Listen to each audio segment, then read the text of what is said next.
उसमें ये कहने की क्या जरूरत है कि अफगानिस्तान में जो हुआ उससे सबक लेना चाहिए प्रधानमंत्री को। ये क्या बातें हैं? मतलब अब अफगानिस्तान से सीखेंगे हम लोग? ये क्या देश भारतीय जनता पार्टी ने खरीद लिया? दूसरा कोई आदमी देश की बात नहीं। मुझे मैं आपसे पूछूं, नहीं देते थे। हम कश्मीर में गए, उनके स्कूल्स में गए, वहाँ पे तो राष्ट्रगान नहीं गाने देते थे ये लोग। इतने मुझे नहीं पता, ये बीजेपी के कहने की बात है। मुझे आप बताइए, क्या कश्मीर में झंडा कल ही चढ़ा 15 अगस्त को? इससे पहले 75 साल कौन सा झंडा था वहाँ? 15 अगस्त 26 जनवरी होता, कोई ना कोई देशभक्त उठकर जा रहा है कश्मीर झंडा चढ़ाने के लिए। तो ये क्या संदेश देता है कि कश्मीर में स्थितियाँ ठीक थी? इनके तहत वहाँ चलती थी। मुझे बताए ना, कश्मीर के अलावा किसी और स्टेट में या जम्मू में कोई आया झंडा चढ़ाने की हम यहाँ झंडा चढ़ाएंगे? तो जनाब ये 75 साल से तिरंगा कश्मीर में चढ़ रहा है मेरे भाई। कश्मीर हिंदुस्तान का हिस्सा है। हर स्कूल्स में चढ़ता था भाई। मैं कहता हूँ कि कहाँ नहीं चढ़ता था, मुझे बताइए। हर डिस्ट्रिक्ट हेडक्वार्टर में चढ़ता था। कश्मीर के लोगों को दबाने, बरगलाने, घुमाने और उनको आतंकवाद में धकेलने वाले लोग नहीं है वहाँ पर? नहीं, आपको भी लगता है कि मैडम की तरह की भाजपा यहाँ से कश्मीर से निकलेगी जिस तरह से अफगानिस्तान से अमेरिका निकला? कश्मीर का मसला क्या पाकिस्तान से बातचीत करने के बाद ही हल हो सकता है? देखिए, ऐसे है कि आपको समझ आता है पाकिस्तान चाहता क्या है, वो उसकी इच्छा क्या है, कुछ समझ आई आपको? मुझे तो पता नहीं ना, मेरी पाकिस्तान से बात नहीं ना। किस बारे में करेंगे? हाँ सुनिए ना, अब पाकिस्तान क्या चाहता है क्या नहीं चाहता है, ये तो नई दिल्ली में जो बैठे लोग वही बात, मेरी तो बात नहीं ना होती।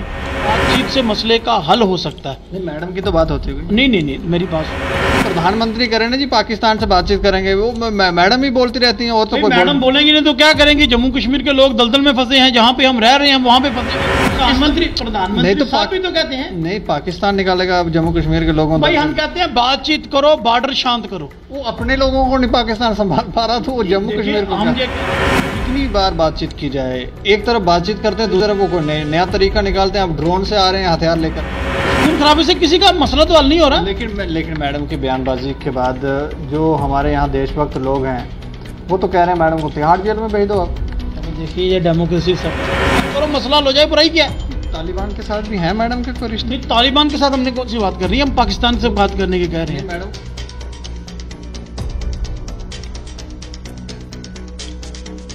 नमस्कार दोस्तों, मैं हूं दीपक सिंह, दैनिक स्टेट समाचार से। हमारी पूर्व सीएम महबूबा मुफ्ती जब भी कोई बयान देती हैं तो बवाल ही हो जाता है। और उन्होंने पिछले दिनों जो तालिबान से जोड़कर केंद्र सरकार पर निशाना साधा था, जो बयान दिया था, उससे जो बवाल हुआ, कुछ लोग तो ये भी कहने लगे कि मैडम को अब तिहाड़ जेल में भेज देना चाहिए। पुतले फूके गए और इस पर चर्चा करेंगे क्योंकि चर्चा करना ज़रूरी है कि पीडीपी इस बारे में क्या कहती है और ये जो बयान वो देती हैं क्या वो देश हित में ही है कि उनका कोई अलग से हित चल रहा है। इस विषय पर बात करने के लिए हमारे साथ हैं वरेंद्र सिंह सोनू, जो एडिशनल स्पोक पर्सन हैं पीडीपी पार्टी के। सर, आपका बहुत बहुत स्वागत है। शुक्रिया, थैंक यू जी। अच्छा, आप किस तरह से देख रहे हैं मैडम के बयान को और उसके बाद हुए बवाल को? देखिए, ऐसे है राहुल जी कि जो मैडम जी ने कहा है, किस संदर्भ में कहा है, उसको पूरा पढ़ने की ज़रूरत है। हम ये कहते हैं, हमारी पार्टी ये कहती है, महबूबा जी का ये स्टैंड है कि जो 5 अगस्त 2019 को जम्मू कश्मीर के लोगों के साथ हुआ है, वो जम्मू कश्मीर के साथ धोखा है, बेइंसाफ़ी है। हम कहते हैं कि जो हमारे कॉन्स्टिट्यूशनल राइट जो हमें with in the constitution of India मिले थे, इंडियन गवर्नमेंट ने दिए थे, वो हमारे वापस ले दिए जाने चाहिए। जो आपने 5 अगस्त 2019 को पूरे जम्मू कश्मीर को जेल में डाल के, पॉलिटिकल लीडरों को इलीगल डिटेंशन में करके जो हमसे हमारा हक जो छीना है, हम उसकी बहाली चाहते हैं। अब उसकी बहाली हम चाहते हैं और ये हमारा हक है। ये अकेले कश्मीर की बात नहीं है, ये जम्मू कश्मीर पूरे की। और बड़ी बात है कि हमारी जम्मू कश्मीर रियासत, उसको 2 हिस्सों में बांट दिया गया इलीगल तरीके से, और ये महाराजा साहब की रियासत थी। हम सिर्फ और सिर्फ ये चाहते हैं कि हमारे हक हकूक जो 5 अगस्त 2019 को हमसे छीने गए हैं, वो हमें वापस चाहिए। मतलब ये सब सारा जो भी हुआ, जिस तरह से धारा 370 को हटाया, वो पार्लियामेंट के अंदर हो रहा, तो ये इल्लीगल तरीका है। तो आप ही बताइए, लीगल अगर मान लीजिए कि धारा 370 तोड़ी गई है, अगर वो जम्मू कश्मीर के लोगों के लिए अच्छी बात थी तोड़ना, एक यही बात अगर मान लेते हैं, अगर वो कहते हैं दिल्ली वाले, जब बीजेपी ये कहती है एक अच्छी बात थी, तो आपने मेन स्ट्रीम पॉलिटिकल पार्टी के लीडरों को अरेस्ट क्यों किया? उनको जेलों में क्यों डाला? अमरनाथ यात्रा बंद करके, आपको पहली बार हिस्ट्री में हुआ है कि अमरनाथ यात्रा को बंद करना पड़ा। वो बंद करके पकड़ दकड़ करके पूरे जम्मू कश्मीर को जेल बना के अपोजिशन पार्टी को लीडरों को घरों में अरेस्ट करके, ऐसा क्यों भाई? अगर आप कहते हो, मैं इसलिए लीगल कहता हूँ, ये इसलिए कहते हैं उस समय लोगों की तर्जुमानी करने वाली पॉलिटिकल पार्टियां जम्मू कश्मीर में, बीजेपी को छोड़ के बाकी सभी, उस समय पॉलिटिकल जो लीडर थे वो नहीं थे सत्ता में, गवर्नर साहब थे, उनकी सहमति से ये सब हुआ है। इसमें कहाँ इलीगल है? देखिए ऐसे है कि मैं यही तो कह रहा हूँ, अगर ये लीगल है तो आपको अंदर करने की जरूरत क्यों पड़ी? अगर मैं कहता हूँ कि मान लीजिए आप ये कहते हैं कि बीजेपी की बात अगर मैं करता हूँ, वो कहते हैं हमने ये काम जो किया जम्मू कश्मीर के भले के लिए किया, यही कहते हैं ना। अगर आप जम्मू कश्मीर का भला चाहते थे तो सिर्फ बीजेपी को छोड़ के बाकी पॉलिटिकल लीडरों को अंदर क्यों किया गया, इलीगल डिटेंशन में क्यों रखा गया? इसका जवाब दे दें। इसका मतलब ये है कि आपके मन में कोई ना कोई चोरी थी, कोई ना कोई गलत बात थी जो आपने जम्मू कश्मीर के लोगों के ऊपर थोपी है।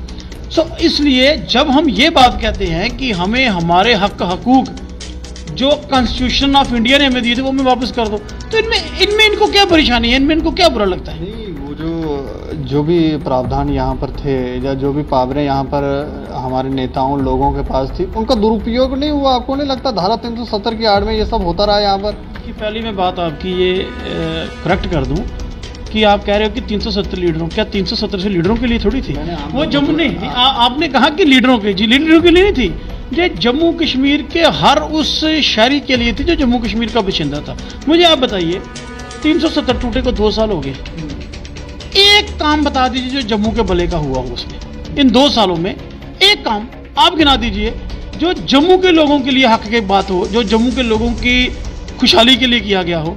सबसे पहले 370 टूटते ही हमारे रिसोर्सेज रेत बजरी बाहर के लोगों को बेचेगी। पहले नहीं बेचे जा रहे थे? पहले नहीं थे। पहले अब माइनिंग डिपार्टमेंट यहाँ रॉयल्टी करता था, यहाँ के ठेकेदार थे। मुझे बताइए पहले 5000 की ट्राली क्यों नहीं बिकी रेत में, आज क्यों बिक रही है? 2 साल पहले जब ये हमारे रिसोर्सेज बाहर नहीं बेचे गए थे, रेत की ट्राली की कितनी कीमत थी? 1500 रुपये, 1400 रुपये। आज 5000 रुपये, 3500 रुपये कौन खा रहा है? कौन लोग हैं जो 3500 रुपये ले रहा है? आम आदमी की हक में कितना बड़ा डाका है।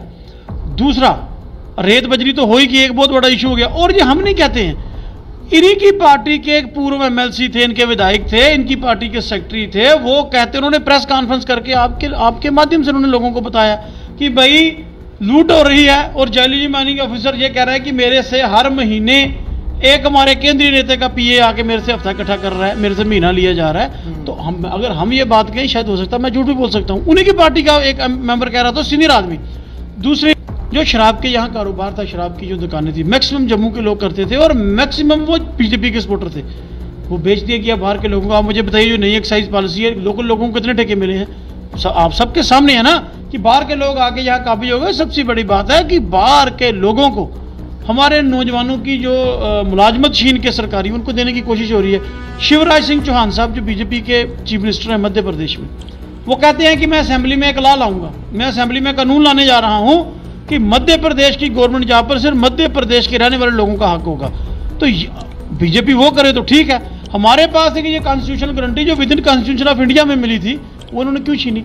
अगर बीजेपी वहां बनाना चाहती है तो यहाँ बने, क्यों लेगी? नहीं, वो तो टेम्परेरी था, लेकिन हम जिस बात पर चर्चा कर रहे थे वो तो हमने छोड़ दिया।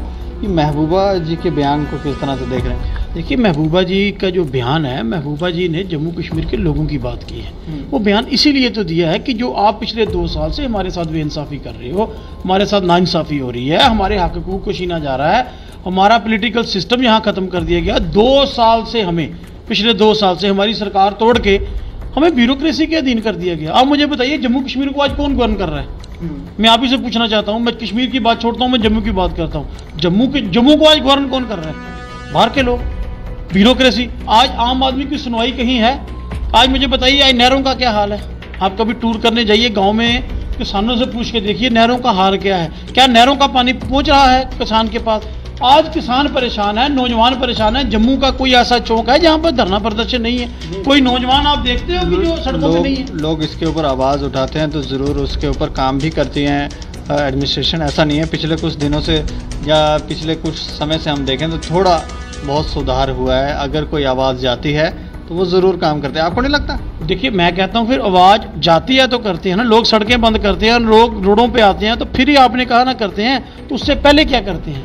मैं आपसे एक बात मैं पूछना ये चाहता हूँ कि आज मुझे एक बताइए कि जो आम आदमी है वो अपनी फरियाद लेके किसके पास जाएगा? है कौन की बात सुनने वाला? और भाई अफसरशाही जो है, ब्यूरोक्रेसी जो है, वो तो किसी पॉलिटिकल लीडर की बात ही नहीं सुनती। बीजेपी के लीडर खुद कहते हैं, जब हमसे पर्सनल मिलते हैं कई बार वो कहते हैं कि हमारी बात कोई नहीं सुनता, यहाँ जंगल राज है, यहाँ ब्यूरोक्रेसी का राज है। तो इन सब के ऊपर जो बयान था वो यही था कि आप जम्मू कश्मीर के लोगों के ऊपर कब तक ये जुल्म ढाएंगे, इस जुल्म को बंद कीजिए। उसमें ये कहने की क्या जरूरत है कि अफगानिस्तान में जो हुआ उससे सबक लेना चाहिए प्रधानमंत्री को? ये क्या बातें हैं? मतलब अब अफगानिस्तान से सीखेंगे हम लोग? देखिए ऐसे है कि महबूबा जी जब चीफ मिनिस्टर रहे 4 साल बीजेपी के साथ, तो बीजेपी की सपोर्ट थी, तो तब महबूबा जी बिल्कुल ठीक थी। तो पीडीपी एक देशभक्त पार्टी थी। जब इनसे सरकार में हम बाहर हो गए, सरकार टूट गई, तो हम देशद्रोही हो गए।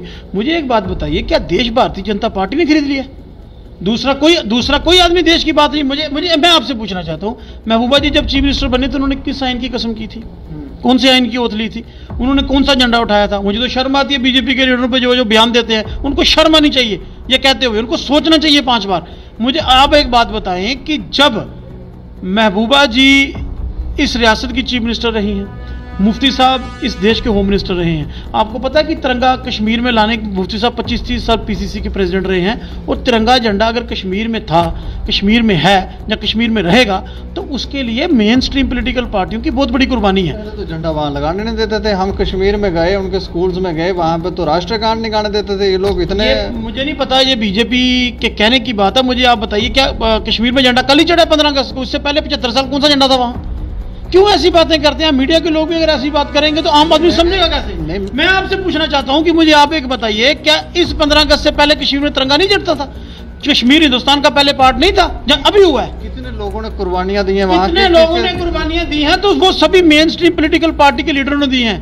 किसी भी दिल्ली के लीडर ने आके वहां कुर्बानी नहीं की है। मैं आप ही के माध्यम से मैं हर समय जब भी 15 अगस्त 26 जनवरी होता, कोई ना कोई देशभक्त उठकर जा रहा है कश्मीर झंडा चढ़ाने के लिए। तो ये क्या क्या संदेश देता है कि कश्मीर में स्थितियां ठीक थी? सुनिए, सिर्फ चंद लोग जो माहौल खराब करना चाहते हैं और जिनकी दुकान इसी काम पे चलती है, वो जो काम करते हैं। मैं आपसे पूछता हूँ, क्या उनकी जान को खतरा भी हो जाता है? उनकी जान को खतरा क्या? आज तक मेरी बात सुनिए, क्या कश्मीर इसी 15 अगस्त को भारत का अंग बना? पहले नहीं था क्या? पहले कश्मीर में तिरंगा नहीं चलता था? पहले जी सरकारें किस आइन के तहत वहां चलती थी? मुझे बताएं ना। कश्मीर के अलावा किसी और स्टेट में कोई आया झंडा चढ़ाने की हम यहाँ झंडा चढ़ाएंगे? तो जनाब ये दुकान चलानी है एक पॉलिटिकल। आ गया वो कश्मीर में था क्या? ऐसा क्या था? हमें तो कभी कुछ नजर ही नहीं आया। जम्मू कश्मीर भारत का टूट अंग है, इसमें कोई शक वाली बात ही नहीं है। कश्मीर में इससे पहले भी तिरंगा चलता था, कश्मीर में पहले भी देखो यही बात है, जब आप जैसे लोग या जम्मू में कुछ और लोग ये बात कहते हैं कि हम तिरंगा झंडा चढ़ाने जाएंगे, इसका मतलब पहले वहां तिरंगा नहीं है। फिर इसका मतलब आप ये समझते हो कि कश्मीर हिंदुस्तान का पार्ट? यही एक मान सकता है जिसको बदलने की मेरी सुन लीजिए, जब तक आप अपनी ये सोच नहीं बदलेंगे इस मसले का हल नहीं हो सकता। मुझे एक बात बताइए कि आज जिस तरीके से ये कहा जा रहा है कि हम झंडा, ओ भाई पहले भी तो वहां तिरंगा चलता है, पहले भी सरकारें कौन चलाता है वहां? मुझे बताइए, ये जो जितने भी एमएलए कश्मीर से जीत के आते हैं ये किस आइन की कसम करते हैं? सरकार कैसी चलती है? बीजेपी 4 साल पहले हमारे साथ सरकार में शामिल थी, तब बीजेपी को नहीं याद आया कि हमने वहां तिरंगा चलाना है? तब तिरंगा तो चढ़ता था। आज उनकी जब दुकान बंद हो रही है, आज हिंदुस्तान के लोग, जम्मू कश्मीर के लोग ये समझ रहे हैं कि बीजेपी हमें बेवकूफ बना रही है, तो आज एक नया से स्टंट लेके आते हैं। मैं आप ही से बात पूछना चाहता हूं कि आज से 75 साल से तिरंगा कश्मीर में चढ़ रहा है मेरे भाई। कश्मीर हिंदुस्तान का हिस्सा है। पर हर स्कूल्स में चढ़ता था भाई, मैं कहता हूं कि कहां नहीं चढ़ता था? मुझे बताइए। हर डिस्ट्रिक्ट हेडक्वार्टर में चढ़ता था, हर डीसी चढ़ाता था, तहसीलदार चढ़ाता था, सब चढ़ाते थे। ये एक पॉलिटिकल स्टंट है अपने यहाँ। एक नई बात की जा रही है भाई। मुझे आप बताइए, क्या आपको कश्मीर के लोगों पर शक है? नहीं, मैं आपसे पूछना चाहता हूं, क्या आपको कश्मीर के लोगों को शक है कि हिंदुस्तानी नहीं है? इस तरह की बात करके आप एक नई सोच वहां पैदा कर रहे हैं जो नहीं होनी चाहिए। कश्मीर के लोग हिंदुस्तानी हैं। कश्मीर के लोगों को दबाने, बरगलाने, घुमाने और उनको आतंकवाद में धकेलने वाले लोग नहीं है वहां पर। ये मेरी बात सुनिए, ये एक आप कौन सी बात कर रहे हैं? आज अपने बच्चे को कोई बात को वो नहीं सुनता, अपनी मर्जी करता है। आप कहां की कोई बरगला सकता है किसी को? आज किस युग में रह रहे हो आप? हम आज कौन सी टेक्नोलॉजी है? मैं आपसे बात कर रहा हूं, ये लाइव चल रही है, इसमें एक लफ्ज भी ऊपर नीचे नहीं हो सकता।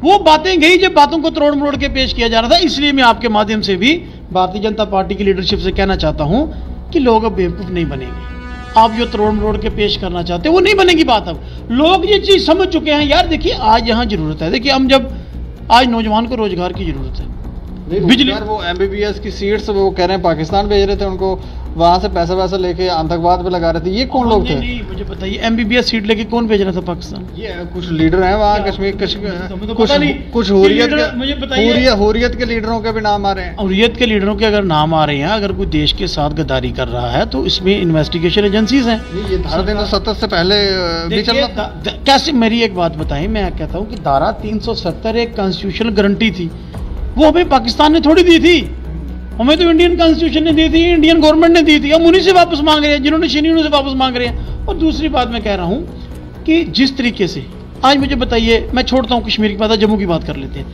आज जम्मू के नौजवान को रोजगार मिल रहा है, जम्मू में डेवलपमेंट हो रही है, जम्मू में बिजली पानी का मसला खत्म हो गया, जम्मू में जम्मू के हक ठीक हो गए, जम्मू की चीज़ों को क्यों बाहर बेचा जा रहा है? आज 1000 फैमिली ने मेमोरेंडम लेके जो वाइन ट्रेडर एसोसिएशन के जो प्रेसिडेंट हैं वो दिल्ली में जाके मिल रहे हैं। क्यों मिल रहे हैं? अगर वाकई में भारतीय जनता पार्टी जम्मू के लोगों की तर्जुमानी करती जैसे ये कहते हैं, तो आज जम्मू के लोग परेशान क्यों हैं? आज जब नौजवान कहता है कि जनाब हमें नौकरी दो, ये कहते हैं वंदे मातरम। हम कहते हैं जनाब हमें डेवलपमेंट दो, ये कहते हैं जी पाकिस्तान को सब कुछ खाएंगे। ओ भाई, हमने क्या लेना उनसे? आप मुझे एक बात बताइए कि जब आज मुझे जरूरत है, एक नौजवान को आज रोजगार की जरूरत है, उसको किसने देना है? इन्होंने कहा जी यहाँ इंप्लॉयमेंट पैकेज आएगा, 2 साल से आ गया। इंडस्ट्रियल पैकेज आएगा, आ गया। टूरिज्म पैकेज आएगा, आ गया। मुझे एक बात, 4 साल बीजेपी ने जम्मू के लोगों ने 25 सीटें जिता के 4 साल ये सरकार में रही। एक काम बताएं जो बीजेपी के 25 MLA ने जम्मू के लिए किया हो। वो आर्टिफिशियल लेक वैसे ही पड़ी है, खंबे खड़े कर दिए हैं, पानी निकल रहा है, लेक बनी क्यों नहीं? और बहुत सारी। तो मैडम क्या चाहती हैं कि अब वो पुराने दिन वापस आने चाहिए? कौन से दिन? धारा 370 के पहले। बिल्कुल जनाब, हमारा पार्टी का क्या, हम लोगों का ये कोर स्टैंड है कि आर्टिकल 370 जो हमारा कॉन्स्टिट्यूशनल राइट था वो हमें मिलना चाहिए। वो मिलेगा, आज नहीं मिलेगा। देखिए मेरी बात सुनिए, ये जो जम्मू कश्मीर में चल रहा है ये टेम्परेरी फेज है। आप बात याद नहीं, आपको भी लगता है कि मैडम की तरह की भाजपा यहाँ से कश्मीर से निकलेगी जिस तरह से अफगानिस्तान से अमेरिका निकला? देखो कश्मीर में भाजपा है कहाँ, मुझे पहले ये बताइए। चंद लोग हैं वो, बस आप जब साहब जाते हैं 100 आदमी होते हैं, वो तो मेरा ख्याल है आप भी जाएंगे तो 200 आदमी आपसे मिलने आएगा कि राहुल जी आए हैं, बड़े स्मार्ट हैं, नौजवान हैं जम्मू से, उनसे बात करने आएंगे। इनके साथ तो है कौन? मुझे बताइए ना। भारतीय जनता पार्टी ने बड़ा शोर मचाया कि हमने DDC इलेक्शन करवाए हैं, पूरे वर्ल्ड को इन्होंने बताया। तो कितनी सीटें जीती वहाँ? 3, वो भी डंडे से, वो भी पुलिस से, मशीनरी से, और लोगों को अंदर करके, और जिस जगह पे पोलिंग बंद करवा के, और कुछ लोगों की जगह पे पोलिंग करवा के। वो क्या कश्मीर के लोग, जम्मू कश्मीर के लोग क्या इतने ना समझ हैं कि इनकी पॉलिसियों को नहीं समझेंगे कि ये कर क्या रहे हैं? तो बाकी कश्मीर में भाजपा है कहाँ? जम्मू में थी, लोगों को पिछली बार उन्होंने मूर्ख बना लिया। पिछली बार जम्मू के बोले वाले लोग हैं हम, मैं भी उन्हीं में शामिल हूँ। हम लोगों को उन्होंने एक बड़े बड़े वादे दिखाए, जैसे 5 अगस्त 2019 को पार्लियामेंट में दिखाए गए थे, पूरा तो कोई हुआ नहीं। तो आज जम्मू में भी आज इनकी हालात देख लीजिए। आज मुझे एक बात बताइए कि जम्मू में ये जब भारतीय जनता पार्टी के लोग जब लोगों के पास वोट मांगने जाएंगे, इधर ही है सब कुछ। अब देखिएगा इनकी हालात क्या होगी, लोग इनसे जवाब मांगेंगे। आज नौजवान इनसे जवाब मांग रहा है ना, आज नौजवान इनसे पूछ रहा है, आज जम्मू के लोग इनसे पूछ रहे हैं, भाई देखिए रेत बजरी हमारी बिक गई, रिसोर्सेज हमारे बिक गए, सबसे महंगी बिजली यहाँ है और सबसे ज़्यादा बिजली हम प्रोड्यूस करते हैं। हमारे पास रिसोर्सेज है, पानी है, कुदरत की ये एक हमें मिला हुआ तोहफा है, हम बिजली बनाते हैं। जो बना रहा है वो भूखा मर रहा है, बाहर आप बिजली बेच रहे। मुझे आप बताइए क्या जम्मू के लोगों को इस चीज़ की ज़रूरत नहीं है? रोज़गार की ज़रूरत नहीं है? नहीं, मैं आपसे एक सवाल पूछना चाहता हूँ, कश्मीर का मसला क्या पाकिस्तान से बातचीत करने के बाद ही हल हो सकता है? देखिए ऐसे है कि आपने एक अच्छा सवाल किया। मुझे एक बात बताइए कि वाजपेयी साहब इतने बड़े लीडर थे, 24 पार्टियों की उन्होंने लेके सरकार चलाई, और मैं समझता हूँ कि वाजपेयी साहब जैसा लीडर पता नहीं दोबारा हमें मिलेगा कि नहीं मिलेगा। उन्होंने जब पाकिस्तान के साथ पीस प्रोसेस शुरू किया था, उनकी समझ क्या हमसे कम थी? उन्होंने क्यों शुरू किया था? आज देखिए, आज आप सीज फायर है, DGMO director general military operation अपने लेवल पे पाकिस्तान से बातचीत कर रहे हैं ना। हम ये कहते हैं कि जो हमारा बॉर्डर का रहने वाला आदमी है, जो जम्मू से लेके बॉर्डर कठुआ से लेके पुंछ तक एक बहुत बड़ा बॉर्डर है जो पाकिस्तान के साथ लगता है। जब हिंदुस्तान और पाकिस्तान में तनाजा होता है, सबसे बड़ा नुकसान बॉर्डर पे रहने वाले को आदमियों को होता है। आपके भी रिश्तेदार बॉर्डर पे होंगे, मुझे पक्का, मेरे भी हैं, मेरे भी नान का गाँव जो है बॉर्डर पे है। जब ये जंग लड़ती, जब इनके आपस में हालात बिगड़ते हैं, जब इनकी तोहफें एक दूसरे के खिलाफ चलती हैं, तो उन लोगों को वहाँ से निकल के शहर में कैंप में आके रहना पड़ता है। फिर वो बेचारे जब वापस जाते हैं, उनका माल मवेशी मर चुके होते हैं, उनके घर बार उखड़ चुके होते हैं, तो उसके बाद क्या होता है कि वो 2-4 साल लगा के फिर बनाते हैं तो दोबारा आ जाता। इसलिए हम कहते हैं जो दिल्ली में बैठ के कहते हैं कि जंग कर दो, हम नहीं भाई आप जंग करो, हम हिंदुस्तानी हैं, हिंदुस्तान के साथ रहेंगे। लेकिन मुझे बताइए कि बॉर्डर पे रहने वाले को आपने क्या सोचा? नहीं, आपको समझ आता है पाकिस्तान चाहता क्या है, वो उसकी इच्छा क्या है, कुछ समझ आई आपको? मुझे तो पता नहीं ना, मेरी पाकिस्तान से बात नहीं ना। किस बारे में करेंगे? हाँ सुनिए ना, अब पाकिस्तान क्या चाहता है क्या नहीं चाहता, ये तो नई दिल्ली में जो बैठे लोग वही बात, मेरी तो बात नहीं ना होती। हम ये कहते हैं कि अगर बातचीत से मसले का हल हो सकता है। मैडम की तो बात होती है। नहीं, मेरी बात सुनिए ना, बातें सरकार ने करनी है, हम सरकार में थोड़ी हैं, हम तो सरकार से कह नहीं कीजिए। हम ये कहते हैं, आपकी भी सरकार है, ये कोई आज का मसला नहीं है कि धारा 370 हटने के बाद ये तो गवर्नमेंट ऑफ इंडिया पे मैडम सीएम रही हैं, उनकी बातचीत तो होती रही होगी। सीएम तो बात नहीं ना करता है जी, आप भी समझ रहे हो ना, कभी तो बात की होगी। अब मैं कहता हूँ कि सीएम तो इनिशिएटिव ले सकते हैं ना, चीफ मिनिस्टर कोई भी हो, बात गवर्नमेंट ऑफ इंडिया ने करनी है। तो बयानबाजी प्रधानमंत्री करें ना जी, पाकिस्तान से बातचीत करेंगे, वो मैडम ही बोलती रहती हैं, और तो कोई मैडम बोलेंगे नहीं तो क्या करेंगे? जम्मू कश्मीर के लोग दलदल में फंसे हैं, जहाँ पे हम रह रहे हैं वहाँ पे फंसे हैं, वो जम्मू कश्मीर के लोगों की बात कर रही हैं। प्रधानमंत्री नहीं तो कहते हैं नहीं, पाकिस्तान निकालेगा जम्मू कश्मीर के लोगों। भाई हम कहते हैं बातचीत करो, बॉर्डर शांत करो। वो अपने लोगों को नहीं पाकिस्तान संभाल पा रहा, तो वो जम्मू कश्मीर को। हम देखो, आप पहले आप ही कह रहे हैं ना कि पाकिस्तान से बातचीत की बात आपने की है। हम ये कहते हैं, हमारी पार्टी का एक बिल्कुल क्लियर स्टैंड है कि अगर बातचीत करने से मसला हल हो सकता है, बॉर्डर शांत हो सकता है, जम्मू कश्मीर के लोग इस दलदल से बाहर आ सकते हैं, बातचीत करने में बुराई क्या है? अगर आज भी तो सेंट्रल गवर्नमेंट बातचीत कर ही रही है, आज भी हो रही है। इससे पहले आपने 3 बार की है। हम कहते हैं कि अगर बातचीत करने से जम्मू कश्मीर में शांति आ सकती है, अगर डायलॉग से बॉर्डर शांत हो सकते हैं, अगर बात करने से मसला हल हो सकता है, तो बातचीत करने में बुराई क्या है? क्या बुरा है किसी से बात करने में? कितनी बार बातचीत की जाए, एक तरफ बातचीत करते हैं, दूसरी तरफ वो कोई नया तरीका निकालते हैं। अब ड्रोन से आ रहे हैं हथियार लेकर। देखो ये जो आप इस वक्त बॉर्डर पे सीज़फायर चल रहा है ना, चल रहा है ना, तो बातचीत के जरिए चल रहा होगा ना। अगर डीजीएमओ अपने लेवल पे तो बातचीत नहीं ना कर रहे, सरकार की कोई पॉलिसी होगी ना।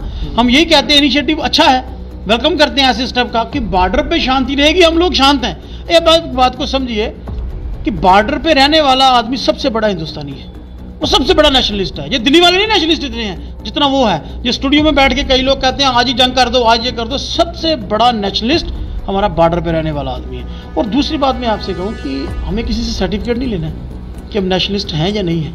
ये हमारा आत्मा जानती है, हम जानते हैं हम नेशनलिस्ट हैं या नहीं है। सबसे पहले मैं हिंदुस्तानी हूँ, सबसे पहले तो हम सब हिंदुस्तानी है। हमारा ये मुल्क है, हमारा ये देश है। लेकिन हम ये कहते हैं कि अपने नागरिकों के लिए, अपने लोगों के लिए ये सोचना पड़ेगा, अगर बातचीत करने से मसला हल होता है, बॉर्डर पे शांति आती है, कत्लो गैरत नहीं होता है, किसी की जान नहीं जाती, किसी का माल मवेशी नहीं जाता है, तो परेशानी कहाँ है बात करने में? मुझे बताइए।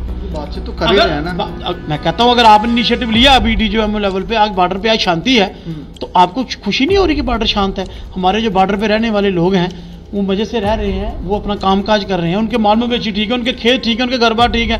आपने देखा होगा जब पे टेंशन होती है, कहते थे मार्टर गनों का गोला घरों में आके पड़ता है, माँ बाप बच्चे सब इकट्ठे सोए होते हैं, उनकी लाशें उठ के बाहर आती हैं, माल मवेशी मर जाते हैं। आपने देख, कई बार हम बॉर्डर के टूर पे गए हैं, बहुत बार जिंदगी में, मैं पता नहीं कितनी बार हम गए हैं। जब लोगों के जाके जेरनिया में जाते हैं, आरएसपुरा में जाते हैं, अब्दुलिया में जाते हैं, शेरगढ़ में जाते हैं, तो जब बॉर्डर पे शेलिंग होती है, आप अंदाजा भी नहीं लगा सकते कि लोगों की कौन सी दहशत होती है, वो लोग रहते कैसे हैं वहाँ। और वो लोग ये कहते हैं कि उनके अगर घरों में जाके हम देखें तो आदमी कहता है कि भाई वाकया बातचीत होनी चाहिए, इस लड़ाई झगड़े से निकलेगा क्या? इस खून खराबे से किसी का मसला तो हल नहीं हो रहा। लेकिन मैडम की बयानबाजी के बाद जो हमारे यहाँ देशभक्त लोग हैं वो तो कह रहे हैं मैडम को तिहाड़ जेल में भेज दो। अब देखिए, ये डेमोक्रेसी सेटअप है, हर आदमी को अपनी बात कहने का हक है। अब जिसकी जितनी सोच है उसने उतनी बात करनी है। हम ये कहते हैं कि महबूबा जी ने अगर ये कहा कि बातचीत करो, तो भाई मैं आज भी कह रहा हूँ कि सबसे बड़े नेशनलिस्ट कश्मीर के मेन स्ट्रीम पोलिटिकल पार्टियों के लीडर और वर्कर हैं, जिनके ऊपर 24 घंटे मिलिटेंसी एक्टिविटी का खतरा उनके सर पे मंडराता है। सबसे बड़े नेशनलिस्ट बॉर्डर पर रहने वाले लोग हैं, सबसे बड़े नेशनलिस्ट। मेरे से ज़्यादा नेशनलिस्ट वो लोग हैं जो बॉर्डर पे रहते हैं, जो पाकिस्तान के गोले का वो करते हैं। यहाँ वो 20 लोग इकट्ठे होकर को कह देंगे तो उसकी कोई बात का कोई मायने है? वो 15 लोग कह देंगे, मैं भी कह दूंगा जी फलाने को अंदर कर दो, आप कर दोगे? मेरे कहने से कुछ नहीं होगा ना। लेकिन एक चीज़ बात समझनी चाहिए कि ऐसे हालात क्यों बनते हैं कि जो बॉर्डर पे जो रहते वाला आदमी है, अगर उसका कोई फ़ायदा बातचीत से होता है, अगर उनका कत्लो गैरत बातचीत से बंद होती है, तो सबसे पहले बातचीत करनी चाहिए। इसमें बुराई क्या है भाई? बात करने में क्या बुराई है? किसी से बात करो, मसला हो जाए, बुराई क्या है? तालिबान के साथ भी हैं मैडम के कोई रिश्ते? तालिबान के साथ हमने कौन सी बात कर रही है? हम पाकिस्तान से बात करने की कह रहे हैं। मैडम वो लोग कह रहे थे कि इनकी इंक्वायरी की जाए, इनके कोई संबंध तालिबान के साथ? पिछले 2 साल से सरकार लगी है, 3 साल से इंक्वायरी करने में कुछ पकड़ पाए हैं वो महबूबा जी का? वो तो बड़ी जंगी पद्धर पे सारी एजेंसियां तो उसी काम पे लगी थी कि पीडीपी को बुलडोज कर दो, पीडीपी तबाह कर दो, महबूबा जी को अंदर कर दो, इनके वहां संबंध है, उसके वहां तक पिछले 3 साल से निकलना आना चाहिए था। हाँ, अब ईडी है, वो तो एक इनका बीजेपी का प्राइवेट टूल है, वो उनके विंग की तरह काम कर रही है, तो वो जिसकी मर्जी। ये तो महबूबा जी हैं, वो तो किसानों को भी ईडी का नोटिस भेज चुके हैं। जो किसान सड़कों पे बैठे थे ना, कह रहे थे जनाब हमें एमएसपी दे दो, ये तो कहते थे वो भी अलगाववादी हैं, वो भी आतंकवादी है, उनको भी ईडी शीडी पीछे लगी रही। तो ईडी की इन नोटिस से हमें कोई फर्क पड़ने वाला नहीं है। बाकी आपने कहा तो ये तो 2-3 साल से लगे हैं, अगर कुछ होता तो बाहर निकल ही आता। मुझे बताइए ना, इसी सरकार ने अरेस्ट किया, इसी ने छोड़ा ना, इन्होंने पकड़ा, इन्होंने छोड़ा, ये इन्वेस्टिगेशन कर रही है, खंगाल रही है सब कुछ, तो है कुछ तो निकल के आना चाहिए था बाहर। मैं अंत में आपसे यही जानना चाहूंगा, जितने भी लोग मैडम के विरुद्ध प्रदर्शन कर रहे हैं, इनको क्या कहना चाहेंगे आप? देखिए, इनको मैं क्या कहना चाहूँगा, बात यह है कि इनकी बात तो मैं करना नहीं चाहूँगा, मैं एक बात, मैं लोगों की बात जरूर करना चाहूँगा। अब वो 20 लोग, देखो जम्मू शहर में 20 लोग इकट्ठे होकर कोई प्रदर्शन करते हैं, उसका क्या मायने है? कोई मायने?